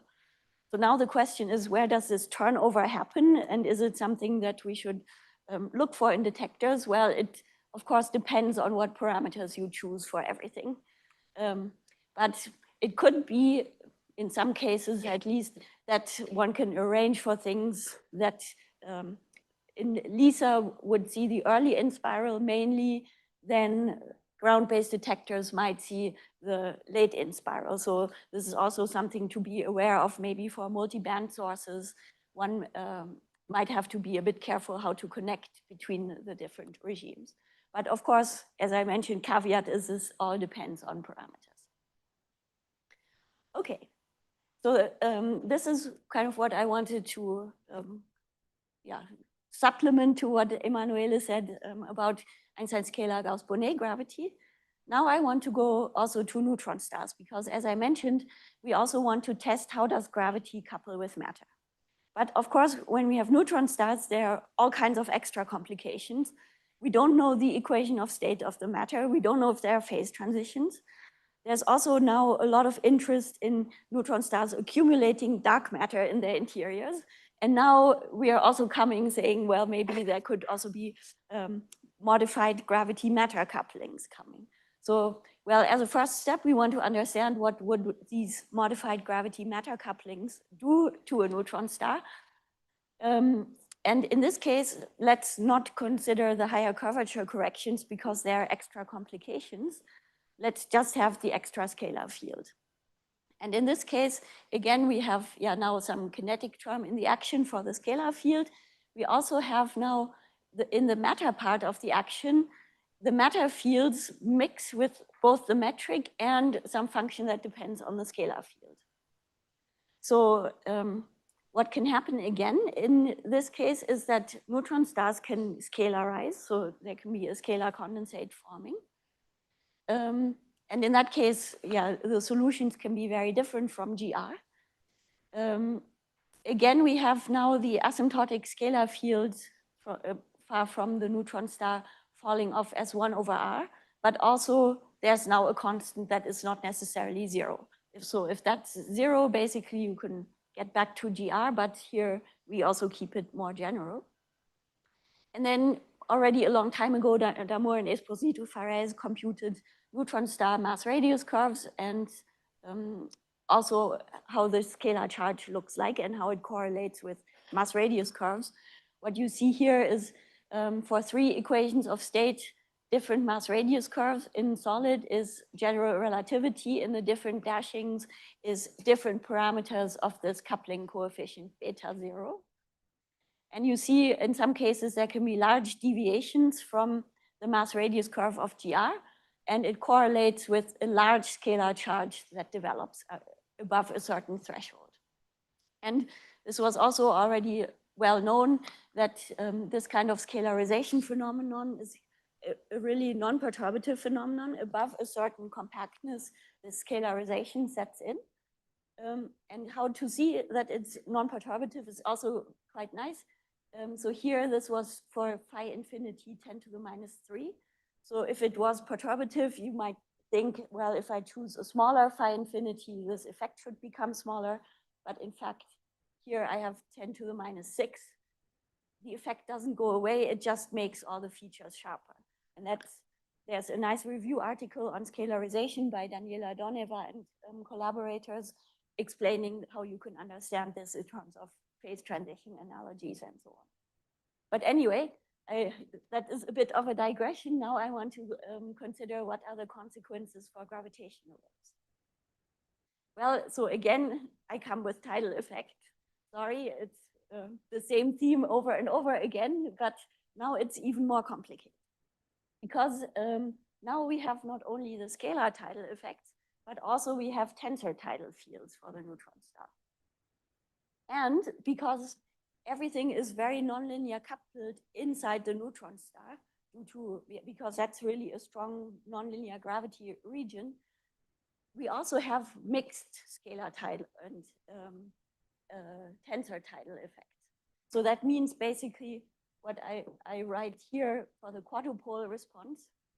For instance, the induced scalar quadrupole is, as one would expect, proportional to the scalar external tidal field with some scalar love number, but it's also proportional to the tensor tidal field with some different response coefficient, because if you put a tensor tidal field, but then you have all the nonlinear interaction between space-time, scalar field and matter in the interior, you also end up inducing a response that to the tensor tidal field in the scalar sector, and vice versa. So actually, you now have to deal with 3 different tidal deformability coefficients up to quadrupole. Plus, of course, you have the scalar dipole, but since we don't have the gravitational dipole, that part is kind of cleaner. Okay, then it's a matter of how do you extract it from perturbative calculations. Well, I don't have time to go into it. All the Mathematica notebooks are available, really. What is interesting, I'll finish up soon, is if we look at what these coefficients look like as a function of mass, is Well, let's look at the tensor love number first. So the dashed line here is still the GR curve. And then this bump is kind of correlating with the scalar charge. Also here is a mixed scalar tensor tidal love number in orange, which is negative. So we have multiplied it by -10. Also, it's smaller. So that's interesting also that it's negative. And it also correlates with the scalar charge. But these other ones, even for when you're not in the scalarized phase, so when there's not this difference from the GR solution, you still have quite appreciable love. So this is something you don't have in the mass radius curve. For that region here, for instance, for these masses, you would have the same mass radius curve as in GR, but for the love numbers, that's no longer the case. They do differ. Okay, so just to finish up, now what's the effect in gravitational waves? Well, as I already mentioned, the tensor love number is negative. Also, some of these tidal effects between scalar influences come in with explicit negative signs. So taking everything together, one finds actually that contrary to what one might expect, the total tidal phasing is actually smaller in scalar tensor theories than in GR. One might have expected, since there are now all these extra tidal interactions, maybe there should be a larger tidal signal, but it's not the case. And of course, then it could be also degenerate with other physics, but that's something to be studied. So in conclusion, yeah, I've only presented some small examples of extra new effects that could arise. I think it's worth exploring some of these. Because also, yeah, we want to gain the most science from future observations for fundamental physics. Of course, also all other physics, but yeah, then it makes sense to devote a bit of time even to exploring models that some of you might think are not very well motivated, but just to understand a bit better, yeah, what are we actually learning from gravitational waves? Because everything gets very non-linearly imprinted from fundamental physics of the source or even the propagation into ultimately the waveforms. So this, we want to still disentangle a bit more. So thank you very much.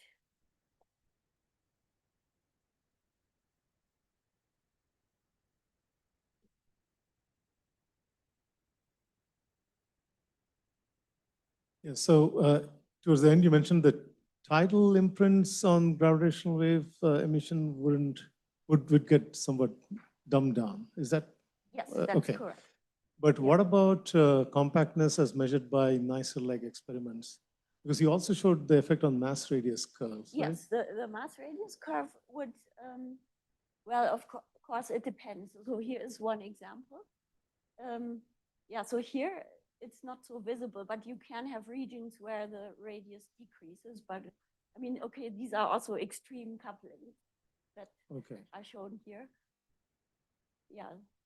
So, but so the coupling is universal. So all, I mean, to the extent that any neutron star is scalarized in this fashion, these fundamental parameters will be the same across neutron stars. Is that something I understood right? that you would assume that. So this parameter beta is kind of in the coupling function. So this is the conformal factor that of the metric that couples with the matter. You have this coefficient. And this was just a choice of the coupling function. You could also choose something different, but presumably once you fix this, it should be universal. Yeah. So it's not that bad. Yes. Yeah, so Tanya, I was a bit curious about one plot where you showed the NR simulation and with the scalar fields and now with the analytically, and you're saying that you are just catching up. Like, I'm wondering what else is missing to match with the NR simulations, like in the analytical approach. You're wondering what? What is more missing in the analytical approach that's still not coinciding with the NR simulations?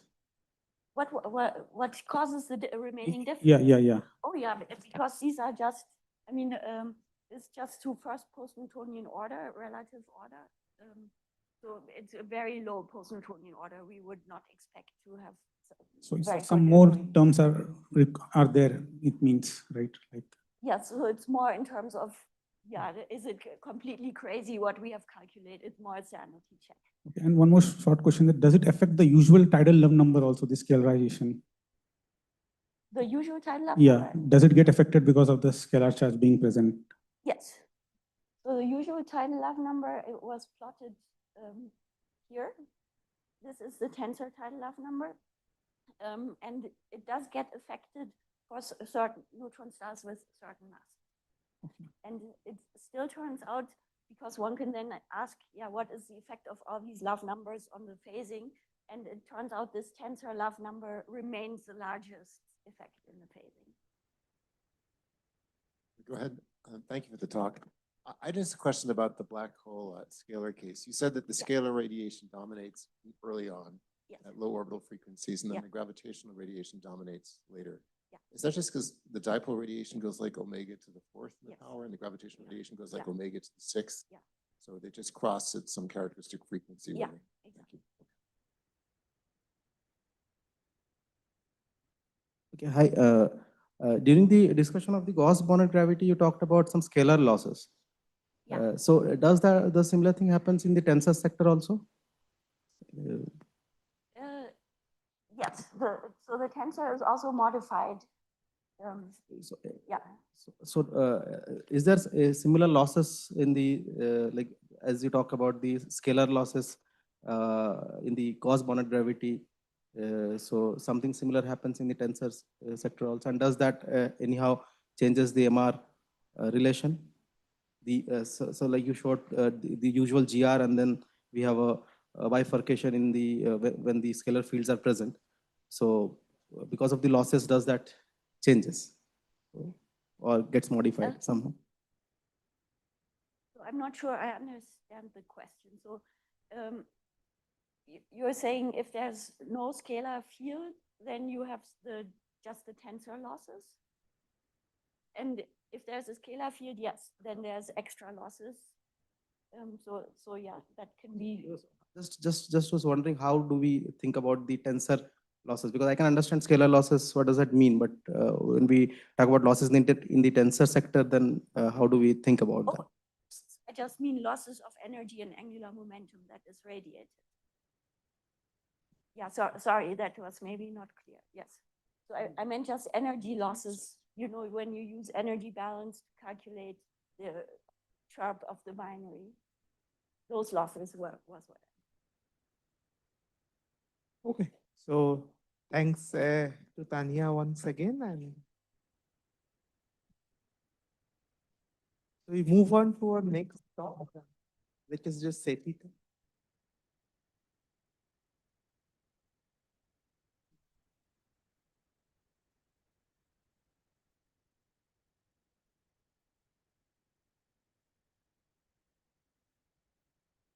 Hi, Shita, can you hear me?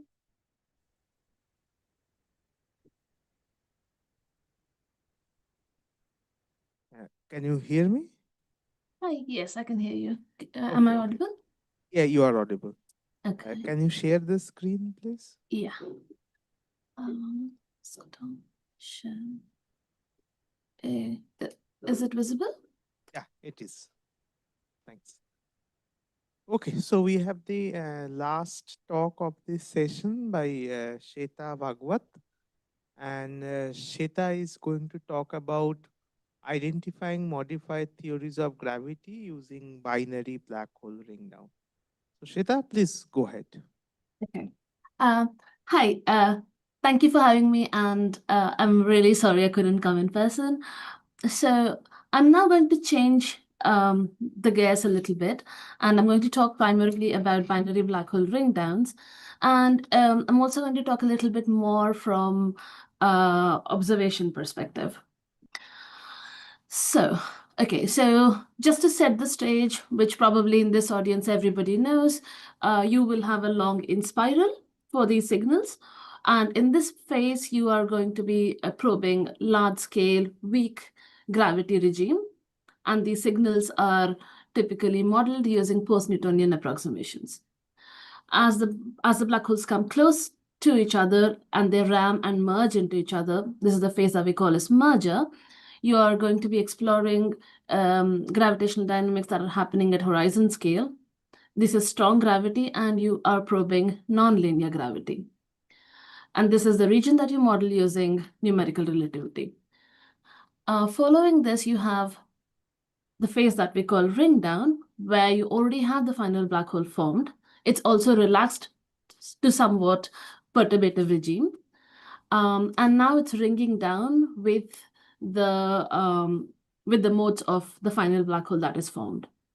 And this is the phase that we call as ring down. And here you're also probing horizon scale dynamics, and you are in a strong field regime. But here you're primarily looking at the linear behavior of strong field gravity.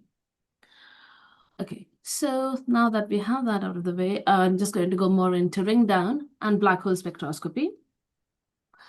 So, so the ring down models, so a binary black hole ring down can be modeled as superposition of quasi-normal modes of the final remnant black hole, plus some pieces like prompt response, tail, second order effect, etc. I am not going to be talking about these sub-leading effects, and I'm going to mostly focus on just the superposition of quasi-normal modes as the ring down model. Okay, so when you have the final black hole that's formed, it sort of rings like a struck bell with its quasi-normal mode frequency, and the ring down can be written simply as superposition, a linear superposition of all of these modes. They are generally indexed by three indices, which correspond to the spheroidal harmonic indices, LM and N. And yes, and you can just write it as a damped sinusoid part, which is over here, and the amplitude and phases corresponding to each of these modes. Now, black hole spectroscopy has been there in the field for a very long time, and it's the program of measuring these modes, specifically measuring the frequency and damping time content of these modes and comparing it to what you expect theoretically. Okay, sorry, go next. No. Okay, so black hole spectroscopy has been used as a null test for some time now. We've been trying to do this since the very first detection of gravitational waves, but recently we've had the 250114, which already Emanuele talked about a little bit. And this, for example, was the first time when the LIGO collaboration confidently saw hints of a secondary mode, and therefore can perform black hole spectroscopy on it. So the underlying theme for this is something that we call as the no-head theorem, which says that the entire spectrum of a perturbed black hole will be parameterized by just two parameters, typically chosen to be the mass and the spin of the black hole. And so if you have two modes or three quasi-normal mode parameter, for example, 2 frequency and 1 damping time, you can use the first two to calculate the mass and spin of the remnant black hole, and then compute what you expect the subdominant mode frequency to be and check whether that matches what you observe. Right, and this program has been already quite successful, and as we go forward and as your black hole signal, binary black hole signals SNR increases, this is going to be able to constrain GR or like perform null tests on GR even more precisely. But this is not what I'm going to talk about today. I'm going to talk about something slightly different, which is, can I use ring down to identify modified theory? This is a question I keep getting asked in many conferences and many places. But the problem is that the answer to this is quite boring, which is that it depends. It depends on what theory you're talking about and what kind of a black hole you've detected. And I'm going to go a little bit into this. So just as an illustration of how black hole spectroscopy works, this is like this is an example theory. I'm just taking dynamical Chern-Simons as an example in this plot. But this kind of concept is valid no matter what theory that you want to consider, modified theory that you want to consider.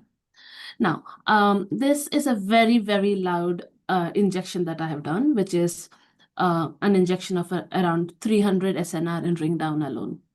And the injection is done in the mass and spin space denoted by this red dot. So now, but when I measure the frequency and damping time, I will be measuring the dominant mode frequency F22, tau 22, and the two subdominant mode frequency, just for this example. the way I will be calculating what the mass and spin is, looking at the data, would be as follows. I look at the dominant mode frequency, F22, and I will say that, okay, so this band of yellow that you see is the region of mass and spin that is allowed in a way that you get this measured frequency of F22. The spread over here is literally the uncertainty in the spread of the F22 that you're measuring. Similarly, if I look at tau22, the second parameter, you see this purple band, right? And the intersection of these, which is over here, which is here denoted by the black dot, is the mass and spin that you infer. One thing to note over here is typically this inferred mass and spin could be quite different from the astrophysical mass and spin of the object. And this is kind of important because I'll get to this in a minute. But just to complete this black hole spectroscopy idea, it's that, for example, if you had a consistent signal, as in consistent with GR signal, then you would have seen that all of these bands will intersect in a way that there is a solution of mass and spin that satisfies the intersection of all of these detected modes.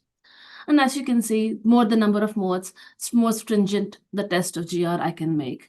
Better measured a mode, more stringent I can make, i.e. more the number of these bands, it's harder to get an intersection that sort of matches unless you are in GR, and less the uncertainty in measurements, I'll have to match thinner bands, right? So this is the basic idea.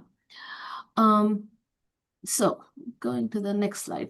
So the reason this is important, that I'm not measuring the astrophysical mass but I'm measuring sort of an effective mass, is because effective mass and spin, is because the amount of deviation that you will be able to measure is not the true deviation of these modes from what GR says. It is more like the modes that you project on with this effective mass and spin. Just again, as an example, I'm just looking at another modified theory, Einstein-Dilaton-Gauss-Bonnet, which was just talked about in previous talks. Again, this is just for an example. And on the left-hand side, I have the parameter of the coupling parameter of the theory, normalized in a certain manner, but that's not important right now. And on the y-axis, I have the deviation, the true deviation of each of these modes from the GR counterparts. Right, and same looking at the subdominant mode 3-3, which is the teal or blue line over here, and same looking at the 2-1 mode, which is the pink line. And for now, let's just look at the mass ratio of 1.4. The reason why I'm marking the mass ratio is the mass ratio determines how loud a particular mode will be, and depending on how loud the particular mode will be, the effects will of course be slightly different, right? Okay, so I'm looking at this blue line. If I do if I actually see this in an observation, say I saw an Einstein-Dilaton-Gauss-Bonnet ring down with say a coupling parameter of 0.2, when I measure it in my data, it will not give me the same magnitude of deviation. It will give me a magnitude of deviation that corresponds to the one that you see on the right-hand side. And this is coming out because of the degeneracy in the space of of mass and spin, how degenerate this modified theory is to GR among various masses and spins. So for example, it can be bad or good. For example, if you look at the 3-3 mode, it looks like it is kind of, you get a much reduced deviation, right? In this case, for example, I was getting around 0.1 deviation, and here I'll start getting I need much larger coupling for that. So even more drastic case, just to illustrate the point, would be something like Kerr-Newman, where the spectrums are quite degenerate. So the mass MF and chi-F in GR looks very similar to a different mass MF tilde, chi-F tilde in the Kerr-Newman space. Right. For example, it's the same thing over here. I'm plotting 3 modes for 3 different mass ratios. On the x-axis, you have the charge of the black hole, and on the y-axis, you have the difference. So this is how it looks if you have, if you could find out the exact astrophysical masses, but from the data analysis point of view, this difference is barely measurable. So you will probably never be able to differentiate a Kerr-Newman black hole from a Kerr black hole looking at the data. right? And this is just an example. We know that we probably are not going to have Kerr-Newman just astrophysically anyways. So the question of can I use ring down to identify modified theory? If I ask this question, yes, it depends. But let me try to ask the question in a little bit more specific manner.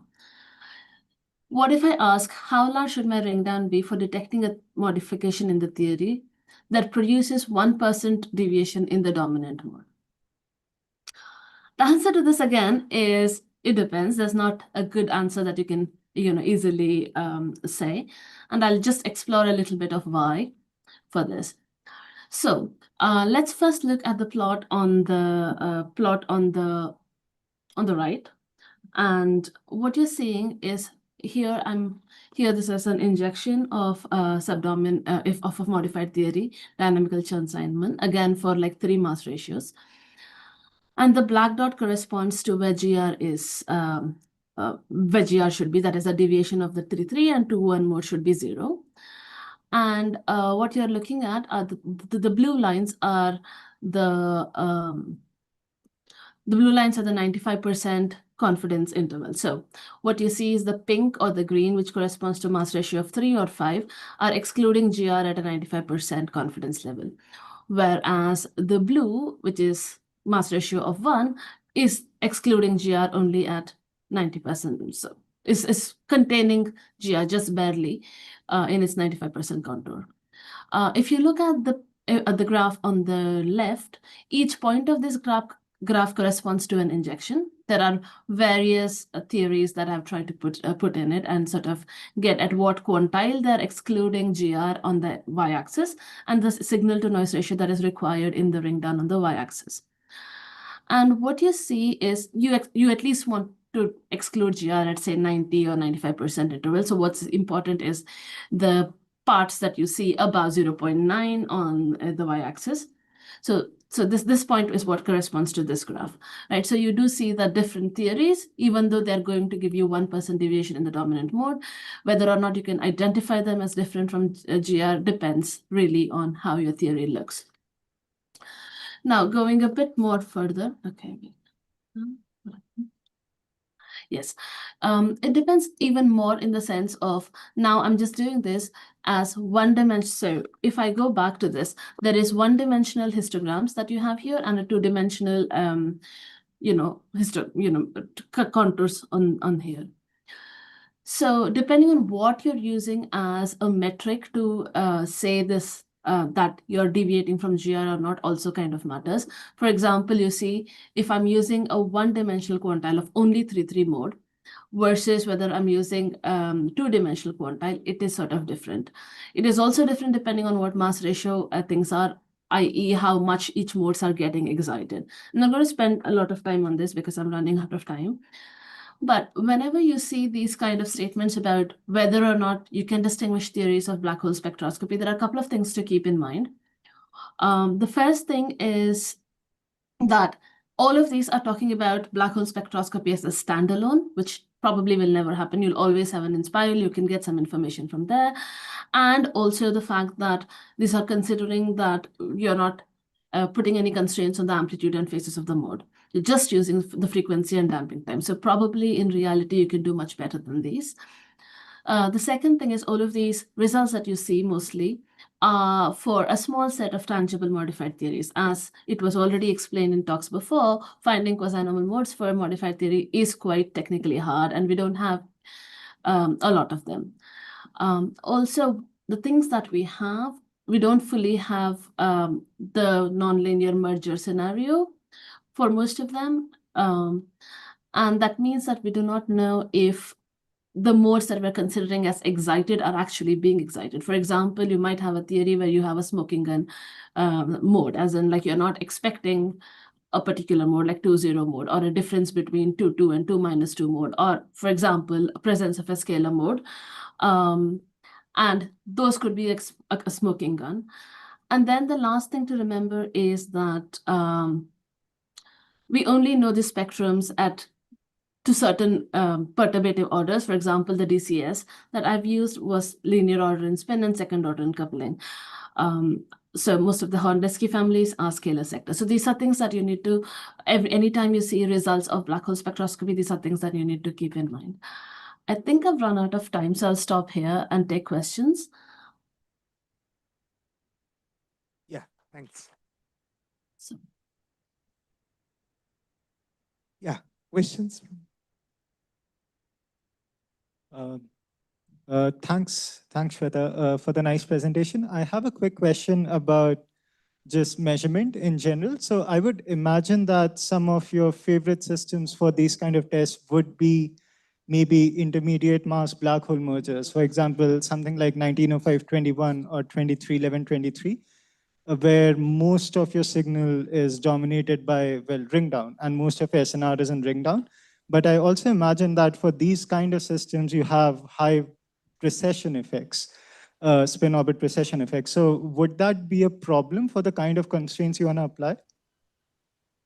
This is a very good question. In fact, I've been very interested in processing ring down lately because of this. So yes, like a lot of systems where you have seen a high mass merger, they seem to have support for precession. And this is actually, this is very good for ring down in the sense that they will excite more modes. So you'll be able to do the constraining of GR much better, except we also do not have a very good model of predicting amplitude and phase for these modes. This is something that I've been looking at recently, and it is quite very hard to model the amplitudes and phases of the ring down for processing modes very well. And what this means is you can still do spectroscopy, you're fine with that, but it might cause problems in things where you're using the amplitudes, such as say PSEOB test, or for example, if you want to use consistencies where amplitude is involved or phases are involved. Otherwise, for black hole spectroscopy itself, I don't think this is a problem. One question, so could be very naive question. The ordering of these modes is in terms of amplitudes for different modes, that could change depending upon mass ratio and other factors, right? Like the higher element modes could have higher amplitudes or SNR effectively. Could that be the case? And related question, can that be used to check these different gravity theories? Yes, actually, thank you for this question. I do have a couple of slides for this, exactly this thing. So yes, so amplitudes of the modes are kind of very interesting. And this is something that we had done with my collaborator, Francisco and Paolo. So essentially what happens with amplitude is like, we are not yet using them as well as we could. And the idea is the following. The idea is you do get your amplitude and phases from your numerical relativity simulations, right?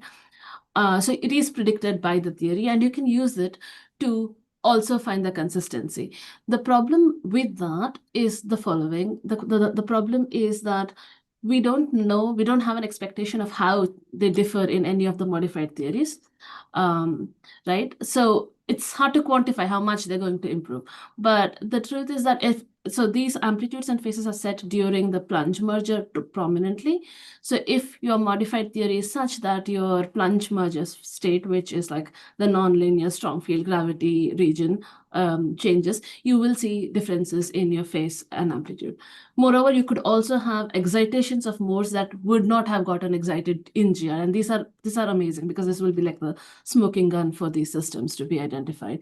So absolutely, we should start using amplitude and phases for this, and they have a very good handle towards identifying modifications to the theory. Hello. Hi.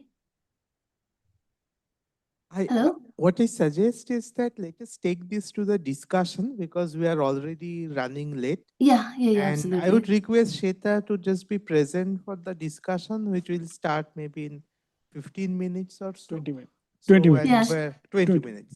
So where we can Yeah. have more questions, okay? So let's Perfect. thank Shweta 1 second. And Thank all you. the speakers of this session. So we'll come back at 4:40 for the discussion session.